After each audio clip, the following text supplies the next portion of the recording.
To truly grasp the depths of human folly and unchecked power, one must journey back to the heart of the Roman Empire, a realm of unparalleled grandeur and chilling brutality. Imagine, if you will, a world where the very sun seemed to revolve around one man, where the whispers of the cosmos were believed to be his personal counsel, and where a simple laugh could seal your fate. This is not some fevered dream or a macabre fable from a forgotten age. This is Rome, under the shadow of its most enigmatic and terrifying emperor, Caligula. A chilling question, isn't it? What if I told you that the man who wielded the mightiest empire on earth, the very embodiment of its power, once sought to elevate his prized horse to the highest echelons of political leadership? That he claimed the silvery moonlight whispered secrets to him in the dead of night, guiding his increasingly erratic decisions, and that the sound of human joy, a simple, innocent laugh, could be met with the cold embrace of death. Such tales sound like the darkest fabrications of a disturbed mind, yet they are woven into the very tapestry of Roman history. This was no ordinary tyrant. This was Caligula, a name that still echoes with a mixture of horror and fascination 2 millennia later. He was a man who, instead of forging formidable legions to expand his dominion, chose to drain the very lifeblood of his empire. Not for conquest, but to indulge in the most outlandish luxuries, to literally bathe in molten gold. It was said, or perhaps to silence dissent with a reign of terror so absolute it would leave even the most hardened Roman trembling. But how, one might ask, did such a monstrous figure emerge? How did a boy born into the revered Julio-Claudian dynasty, a lineage of celebrated heroes and cunning statesmen, become the very personification of madness and unparalleled cruelty? How did a child, once adored by the legions he rode amongst, their little Caligula, their little boot, transform into an emperor whose name sent shivers down the spines of millions?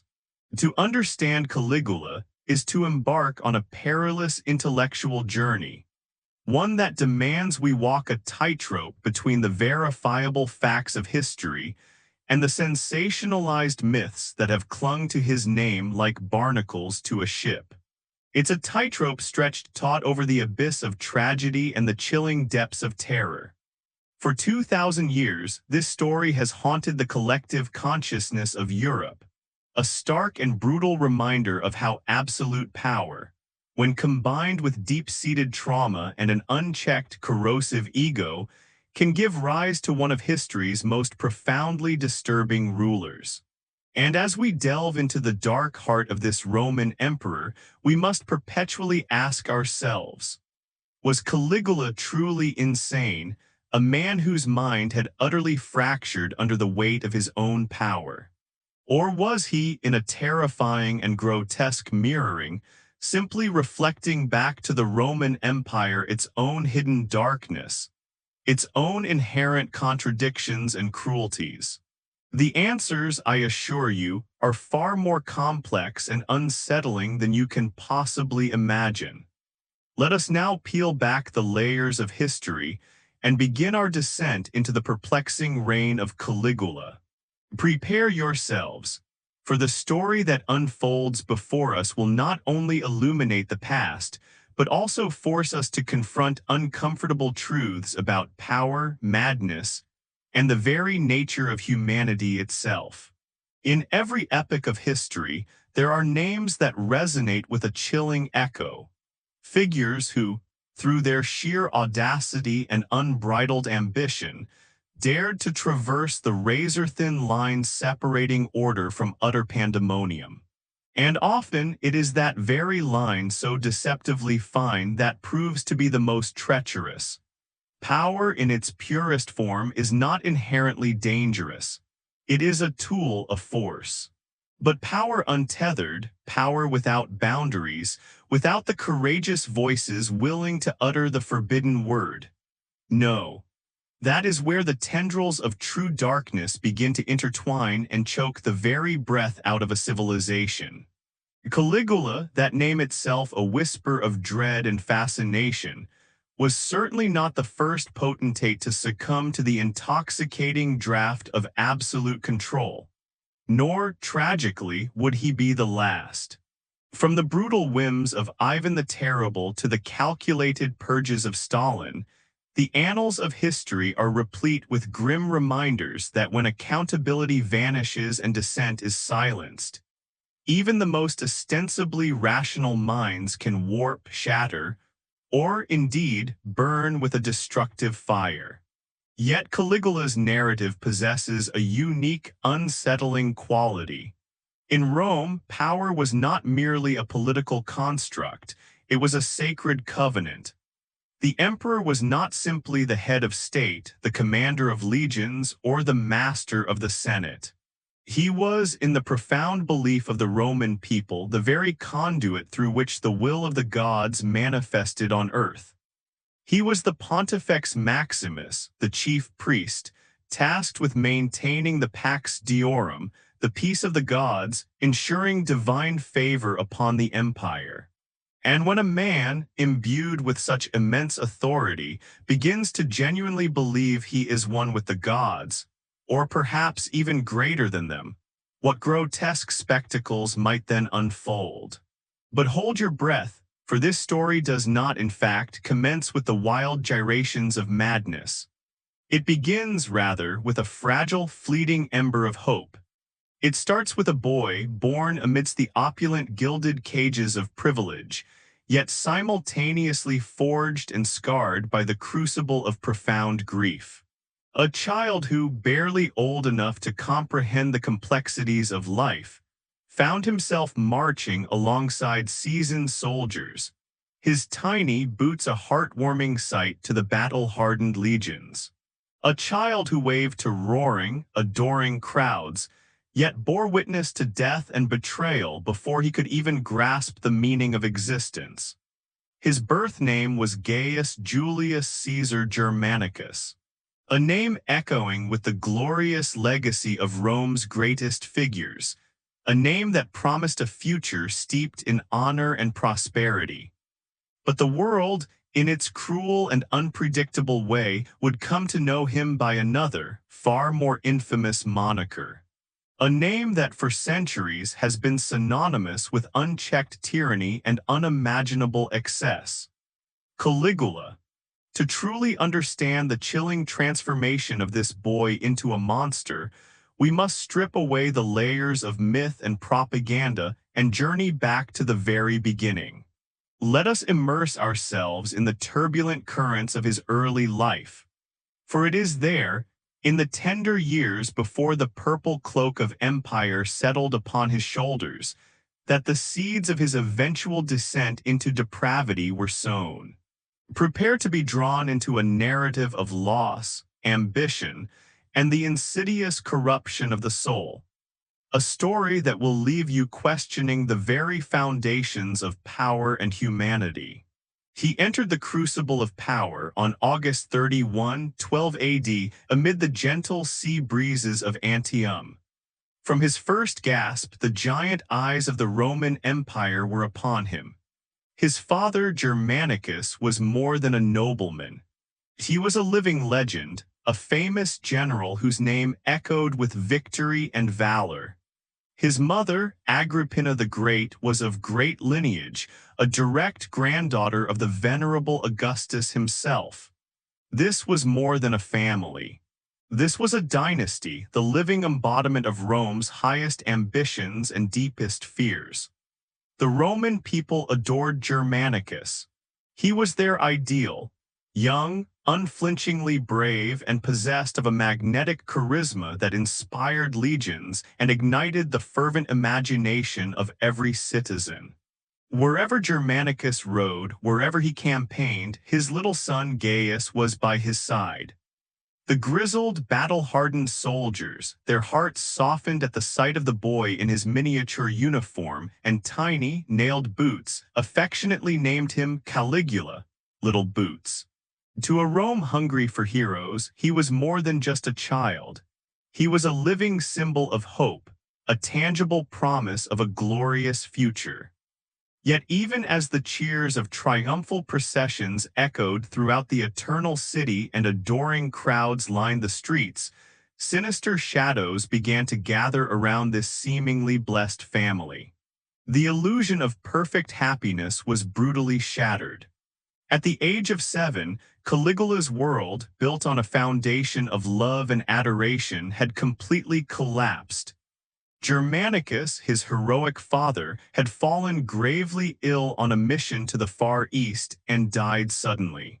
Whispers dark and persistent crept across the empire. Poison. Many suspected the reigning emperor, Tiberius, a man known for his paranoia and suspicion, of Germanicus's growing influence and popularity.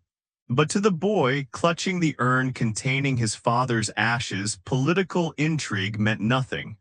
There was only the crushing weight of absence. What followed was more than grief. It was systematic and cold betrayal. Tiberius, a viper lurking in the shadows of the empire, turned his venomous gaze on the remaining members of Germanicus' family. Caligula's fiercely independent mother and his brothers were caught in a web of false accusations, branded traitors, and subjected to the terrible humiliation of imprisonment and exile. One by one, they disappeared from public view, starved, silenced, erased from memory as if they had never existed. Caligula, now completely alone in a hostile world but still under the constant surveillance of the emperor's spies, was pushed from one elderly relative to another.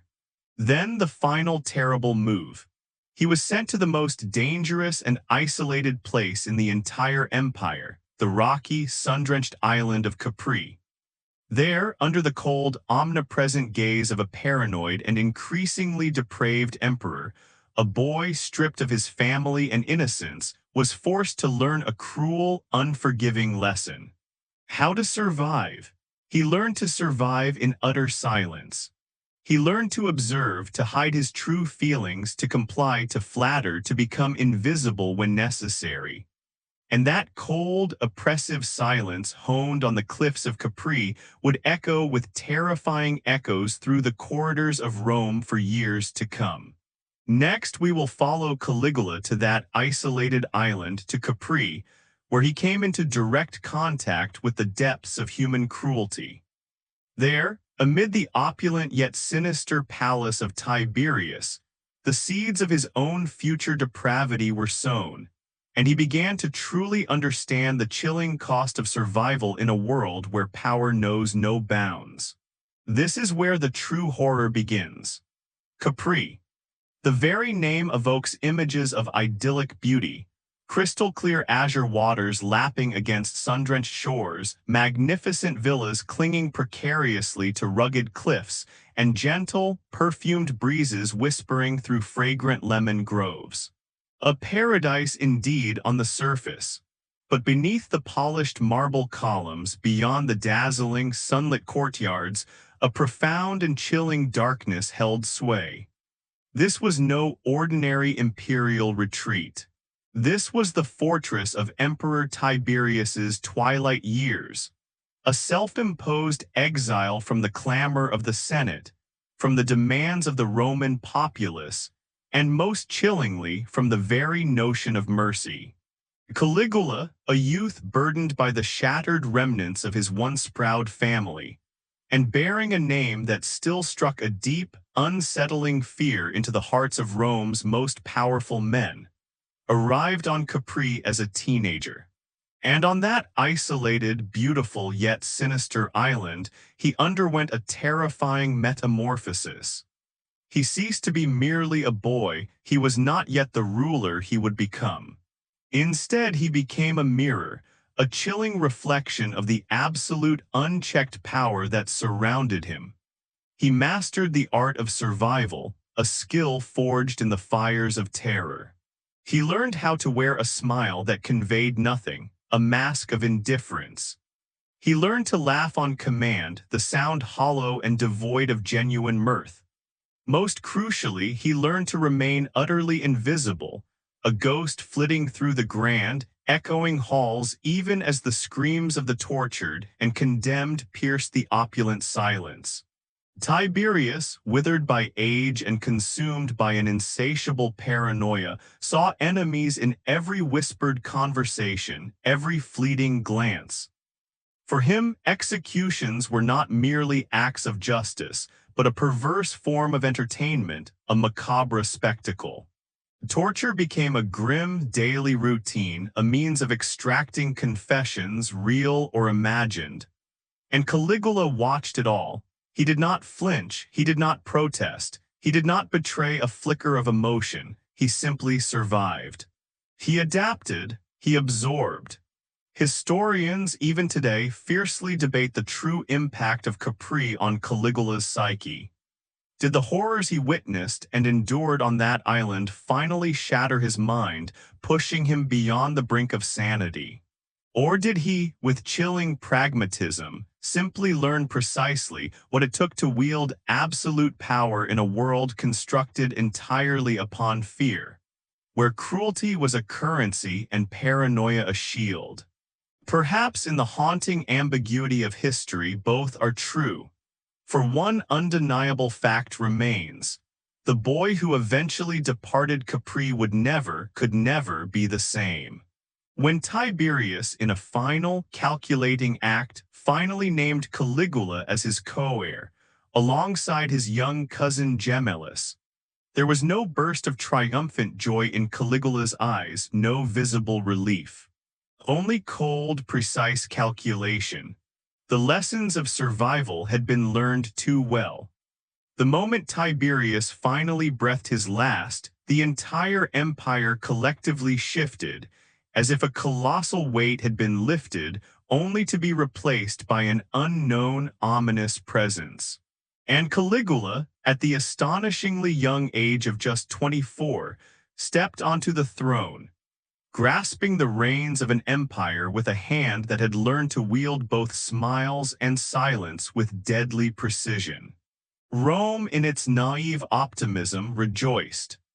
Crowds cheered, sacrifices were made, and monuments were erected to the new emperor, the little boot who had returned to save them. But the man they cheered, the man who now held their very lives in his hands, was not the innocent, hopeful boy they remembered. He was a product of Capri, a testament to the corrosive nature of power, a shadow forged in the crucible of fear. Next, we shall witness the mesmerizing opening act of Caligula's reign. How this enigmatic young emperor utterly captivated a city desperate for a hero, only to systematically shatter it, piece by agonizing piece, with a brutality that would defy belief. Prepare for the intoxicating rush of initial adoration and the terrifying descent into absolute tyranny. As Caligula strode into the zenith of imperial power, it was as if the sun itself had finally broken through after a long, bitter, and suffocating night.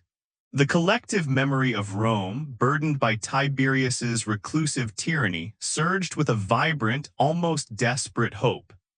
They remembered Germanicus, his heroic father, the beloved general, snatched away too soon by the cruel hand of fate. They recalled the endearing image of the little boy in his miniature soldier's boots, waving enthusiastically from the chariots, the cherished darling of the legions.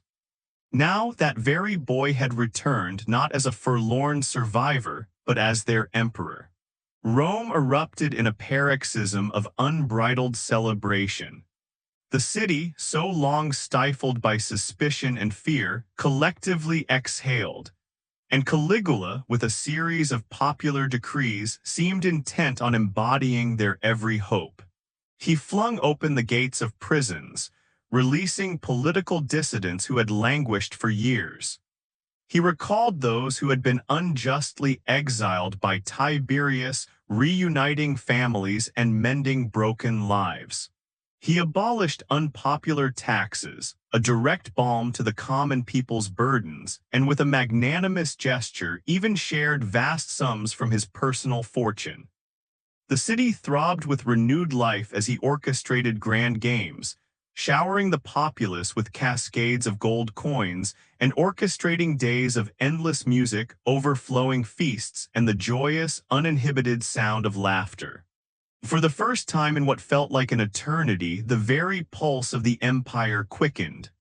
A breath of fresh air swept through its ancient stones. The venerable Senate, so often cowed and silenced, openly praised him. The mighty military, whose loyalty was paramount, offered their unwavering support. And the Roman public, whose hearts had been starved of genuine affection from their ruler, adored him with a fervent, almost religious zeal. This was not a tyrant. This was a savior, a true princeps ushering in a golden age. But power, my friends, is a strange and often terrifying mirror. Sometimes it does not merely reflect who you are in that moment. Rather, it distorts, twists, and reveals the terrifying specter of who you are most afraid to become. Just a few short, blissful months into this seemingly idyllic reign, the dream began to curdle. Caligula fell gravely, mysteriously ill. Some whispered of a subtle poison, a link. He was different, profoundly, unsettlingly different. His gaze, once so engaging, now held a chilling, distant coldness. His words, once clear and comforting, became increasingly erratic, laced with an unsettling grandeur. The man Rome had cheered, the hopeful savior, seemed to have inexplicably departed his very body, leaving behind an unnerving void. And in his place stood someone else entirely.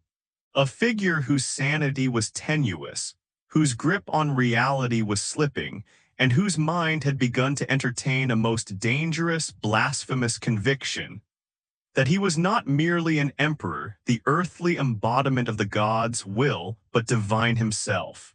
A living God, walking among mortals, deserving of worship, absolute obedience, and unbounded terror. Next, we shall step into the unsettling, labyrinthine mind of a ruler who genuinely believed himself to be a deity. We will witness how he systematically began to make the world, his vast empire, bend to this horrifying, blasphemous belief.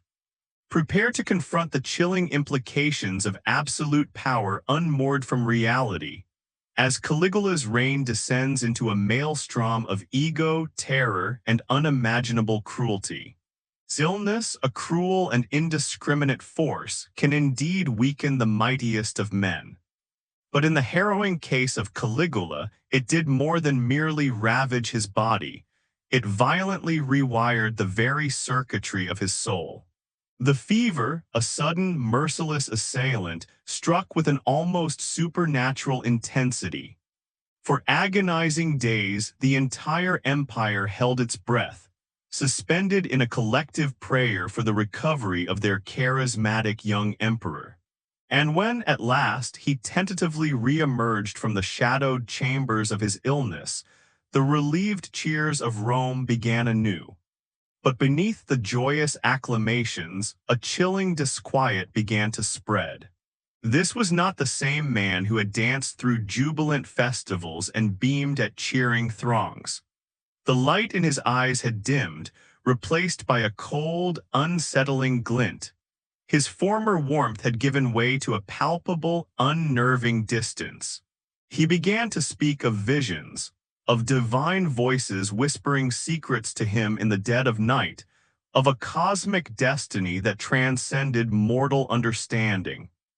The title of emperor, once his singular ambition, now seemed a paltry, insufficient designation.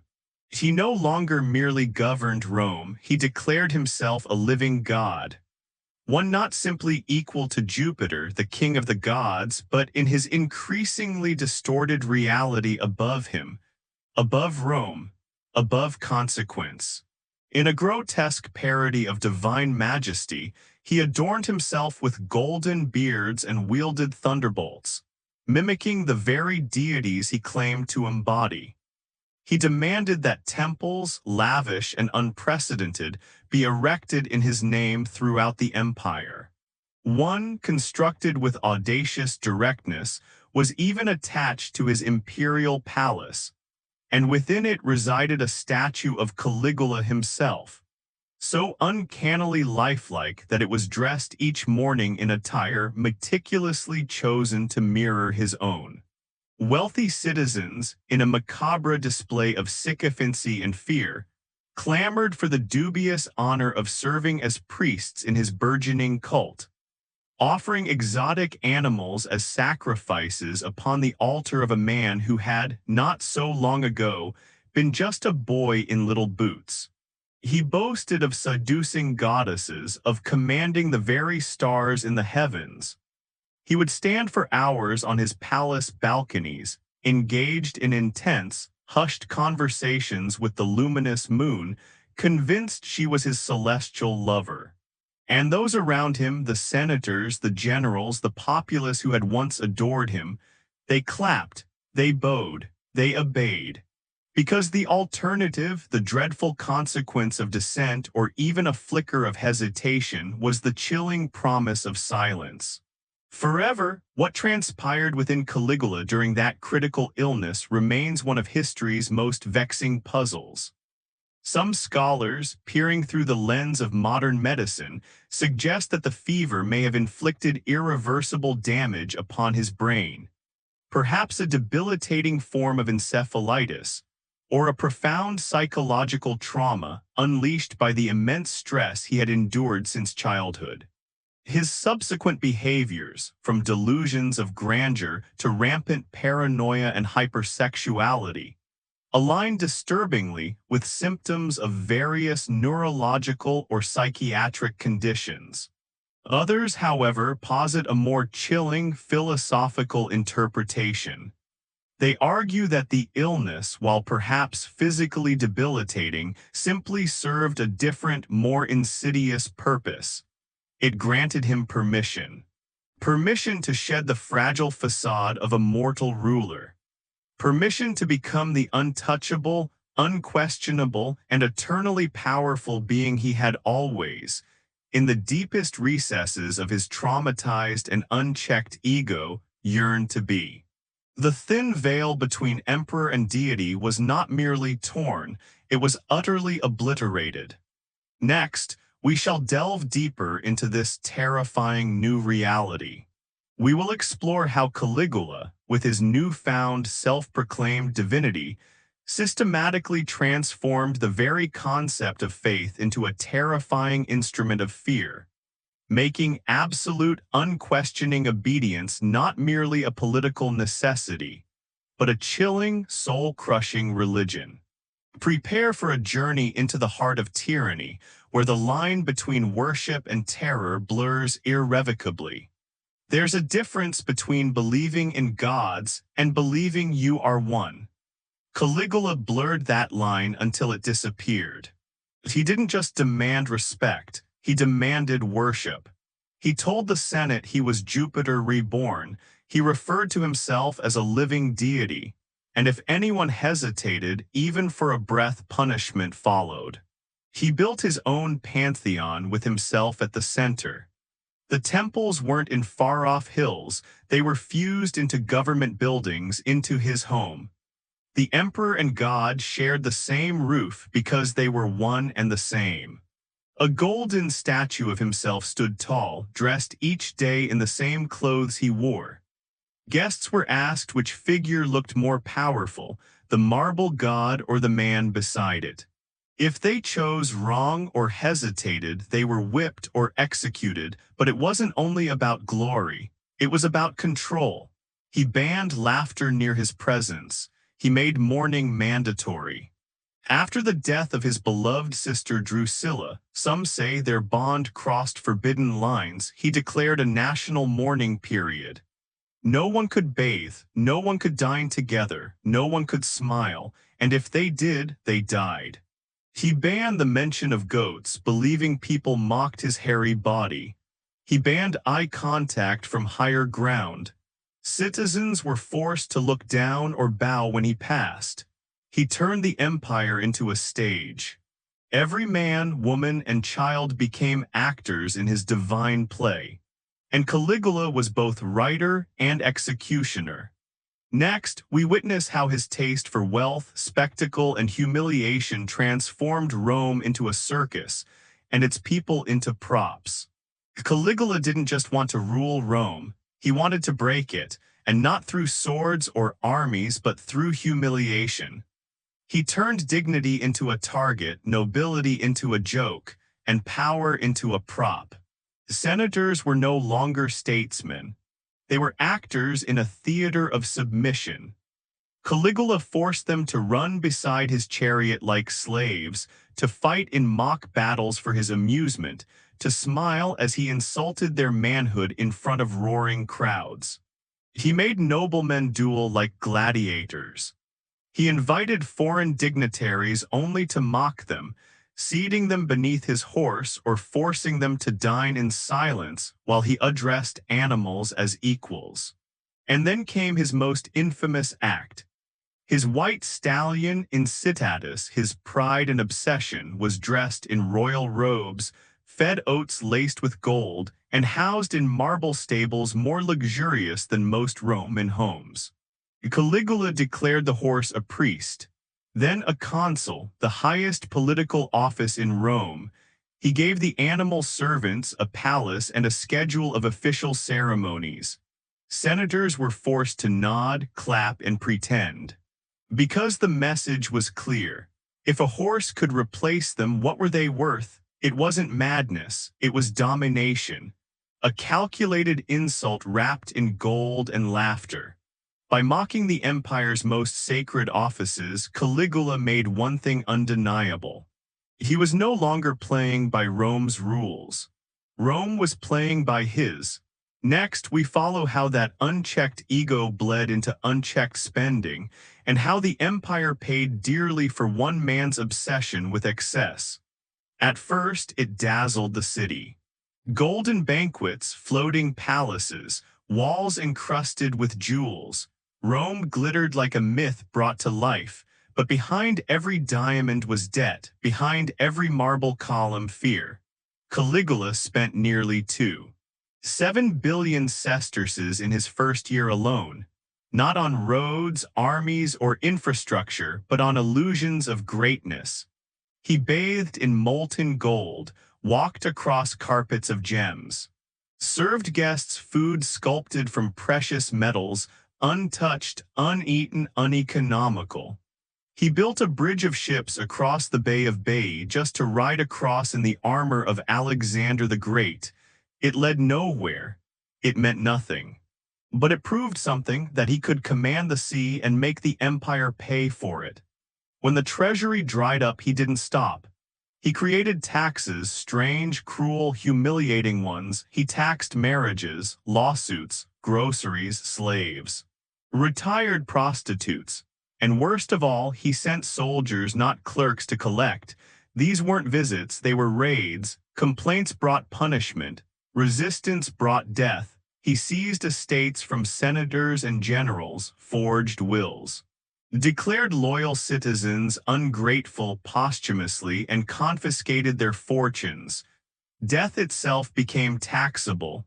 In Rome, wealth was no longer protection. It was a target. But it wasn't just money he wanted, it was submission.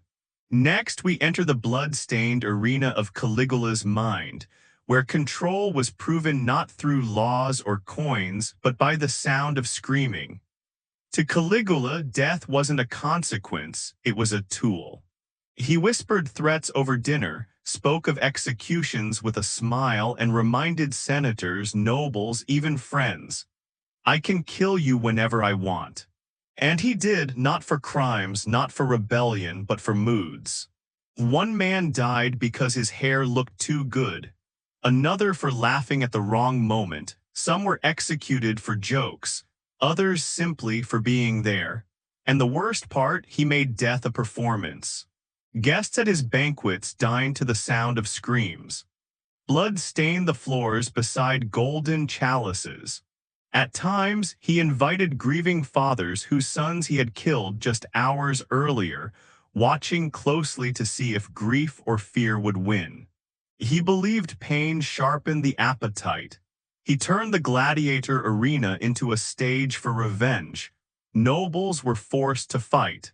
Senators handed swords and shoved into sand. Those who hesitated joined the spectacle. Those who cheered too late became the next act. He fought in staged matches, demanded applause, and once executed an entire section of the audience for booing a fight. Terror was no longer a tactic. It was the air Rome breathed. But fear has a limit. Even the most loyal guards, those sworn to protect the divine emperor, began to question what they were protecting. Was it a god or a monster? Next, we reach the final curtain, the moment when silence breaks and the empire takes back its breath.